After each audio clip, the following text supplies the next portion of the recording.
fishermen are riding their boat out into the water at night in the opening scene of the movie in Italy. Then a sea monster steals their record player and submerges it.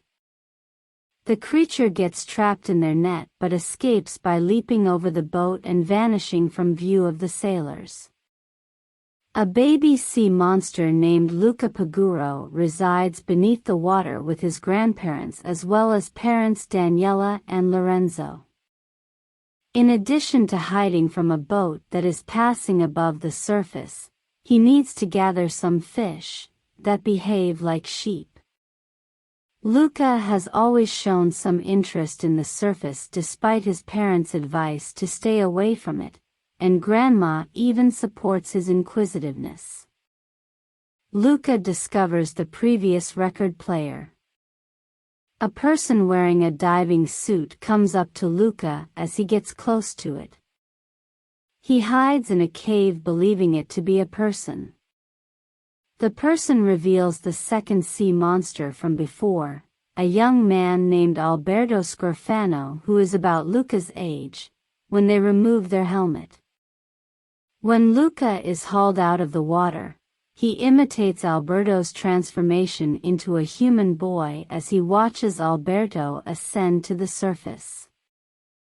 He is initially terrified, but as soon as he learns how to utilize his new legs, he quickly joins Alberto on the land.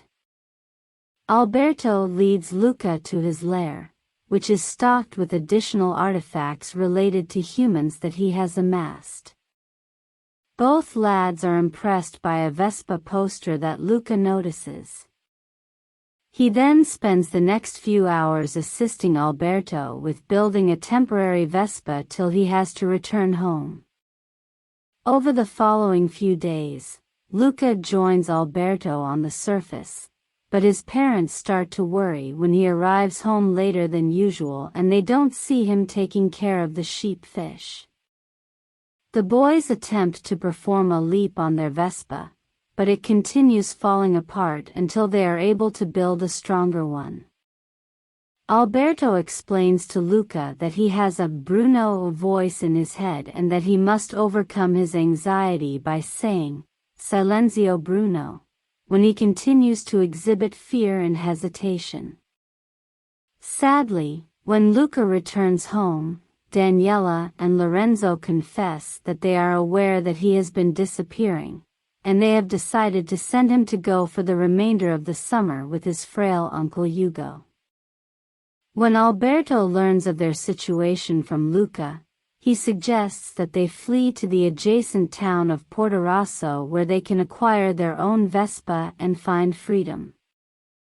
The guys successfully enter the city in human shape, where they encounter other people in the square. When Luca kicks a ball towards some kids who are playing, the ball bounces and hits a Vespa owned by the neighborhood bully Ercole Visconti. Ercole goes to rile up Luca and Alberto with the help of his lackeys Ciccio and Guido. He almost exposes Luca's scales as he drags him into the fountain, but a female by the name of Giulia Marcovaldo saves the lads.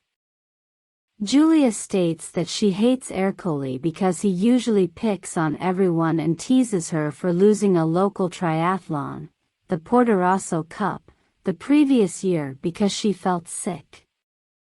Luca and Alberto briefly follow Giulia as she makes this statement. Luca informs Alberto that they may use the winnings to purchase a Vespa and achieve their objective after realizing that the grand prize is money. Giulia informs them that she competes alone, but Luca persuades her to join Alberto and him in forming a team. She brings the lads back to her residence, where she shares a home with her one-armed sea monster hunter Father Massimo. He feeds the guys pasta, which they enjoy, while they attempt to hide their sea monster forms from him. Machiavelli, their cat, is less friendly toward the boys and repeatedly stabs Luca. The following morning, while trying to maintain their submerged form's secrecy, Luca and Alberto accompany Massimo on the sea as he fishes. They then accompany Giulia to the race registration desk where they are confronted by Ercole, who is making fun of them. Ercole's pride is wounded after Luca compares him like a catfish, and he resolves to let the boys compete so he may humiliate them when he wins. The youngsters then prepare for the race's 3 key components: swimming a lap, eating a bowl of spaghetti, and riding a bike for the last leg. Alberto must consume numerous bowls of spaghetti as preparation, Giulia takes on the swimming assignment, and Luca practices riding a bike. When Daniela and Lorenzo learn that Luca has gone missing, they travel to the surface world in human form to look for their son. They walk through the children in the plaza by making them fall into the fountain in order to identify Luca because they have never before seen him in his human form. When Giulia admits she feels like an outsider because everyone thinks she's crazy, Luca can empathize. Giulia and Luca speak at night. Alberto had earlier told him that the stars in the sky were fish, but now she tells him otherwise. Luca is amazed when she takes him to a neighbor's telescope to see them up close. Alberto, however, becomes envious when he sees that Luca is spending more time with Giulia. Giulia informs Luca about the Genova school she attends when staying with her mother, which piques Luca's curiosity. Alberto, however, informs Luca that other children would not embrace them due to who they truly are.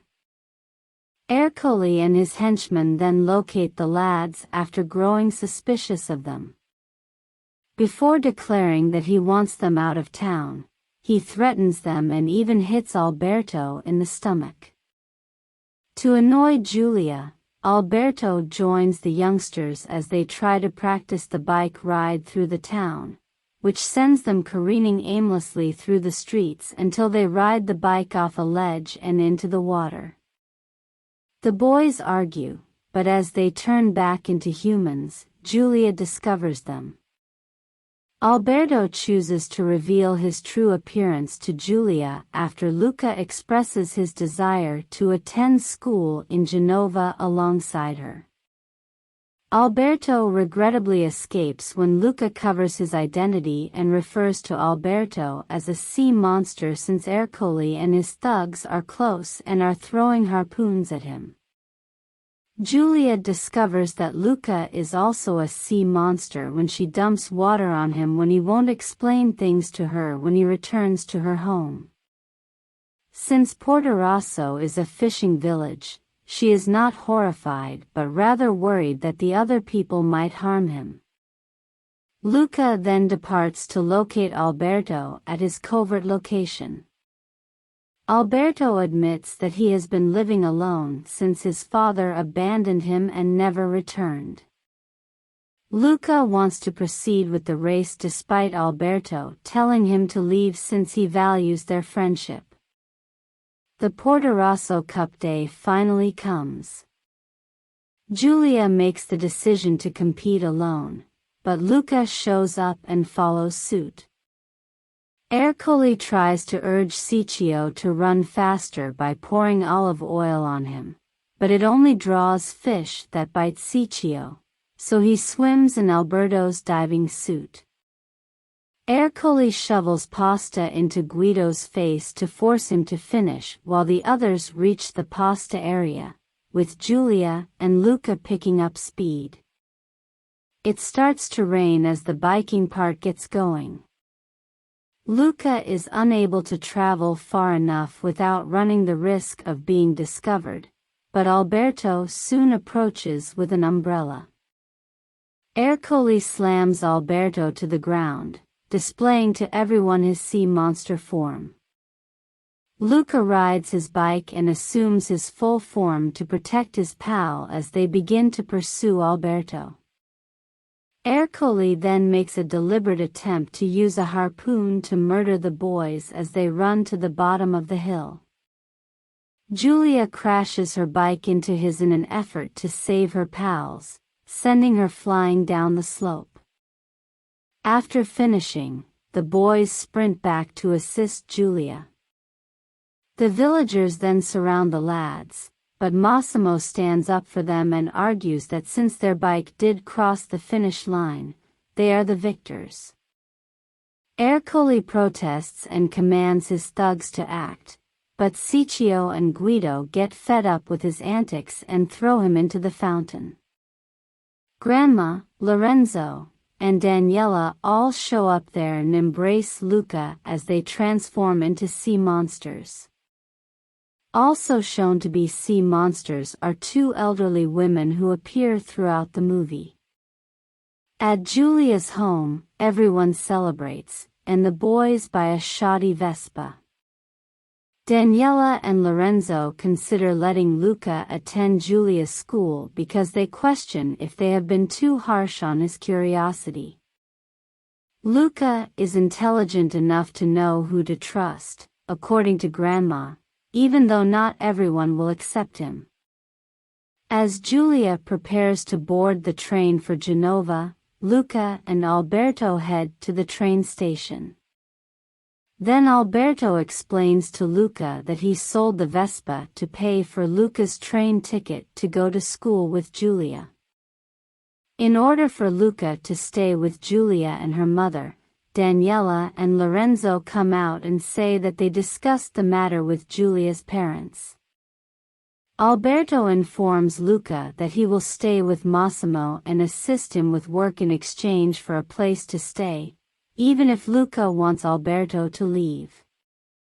As Luca bids his family farewell while standing outside the train in his sea monster shape, the two boys exchange goodbye hugs.